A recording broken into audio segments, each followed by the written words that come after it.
Dans les techniques articulaires de thérapie manuelle, on utilise ce qu'on appelle les grades de mobilisation.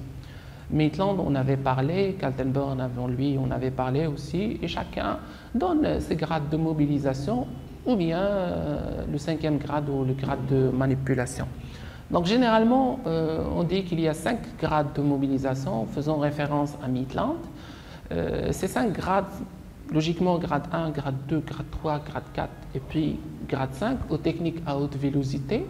Ce qui fait la différence des grades, c'est l'intensité de mise en tension de la structure.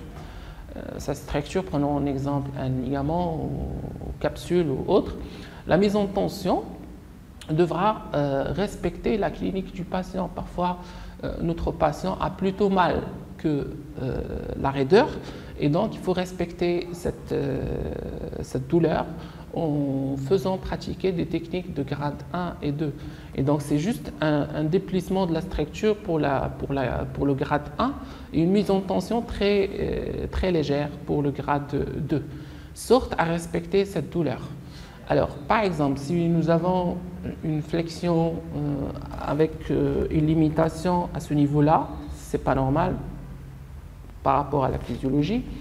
Et donc là, on va aller chercher est-ce que cette raideur ou cet arrêt est d'origine douloureuse ou une raideur parfaitement. Si c'est la douleur qui prime, il faut faire pratiquer des techniques que je vous ai expliquées tout à l'heure, de glissement adapté, de mobilisation articulaire spécifique qui respecte cette douleur. Donc on ne va pas dépasser le grade 1 et 2.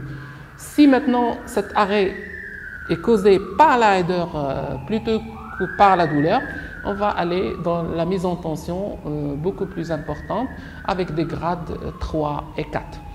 Le grade 5 pour Maitland correspond à une technique de manipulation donc de trust, comme disent les ostéopathes.